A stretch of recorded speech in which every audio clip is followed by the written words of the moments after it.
ગત ફેબ્રુઆરી મહિનામાં લિંબાયત ઝોનમાં એક ફરિયાદીની ફરિયાદ અન્વયે સંતોષ સબ ઇન્ડસ્ટ્રીયલ એસ્ટેટ જેમાં ડિમોલિશનની નોટિસ આપી અને ડિમોલિશન નહીં કરવાના અવેજ પેટે રૂપિયા 4 લાખની માગણી એ લિંબાયત ઝોનના કાર્યપાલક દિનેશ ગણેશવાલા તેમજ એક વચેટીયો ઇસ્લામ ઉર્ફ પરવાના આ બંને વિરુદ્ધમાં રૂપિયા 4 લાખની લાંચનો ગુનો રજીસ્ટર થયેલો, જે કામે ગણેશવાલાની જે તે સમયે ધરપકડ થયેલી, જ્યારે ઇસ્લામ ઉર્ફ પરવાના જે ગુજરાત દૈનિક નામનું એક વર્તમાનપત્ર ચલાવે છે અને પત્રકાર તરીકેનો વ્યવસાય કરે છે, જે એ સમયથી જ ફરાર હતો, એણે ગત રોજ એસીબી સમક્ષ ધરપકડ હોવાની છે અને એની અટકાયત કરી અને હાલ આગળની કાર્યવાહી અમે કરી રહેલા છીએ. સર, આરોપી કોઈ ગુનામાં આગળ પકડાયેલો છે?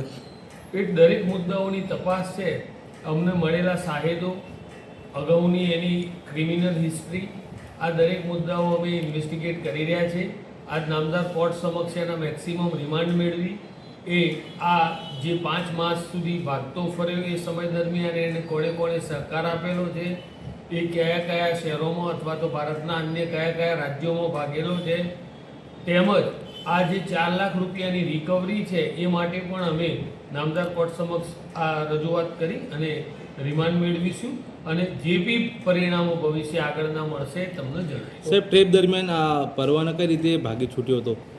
પરવાના એની ઓફિસેથી રૂપિયા 4 લાખ સ્વીકારી અને ત્યાંથી જે ફરાર થયેલો એવી ઘટના ઘટેલી છે.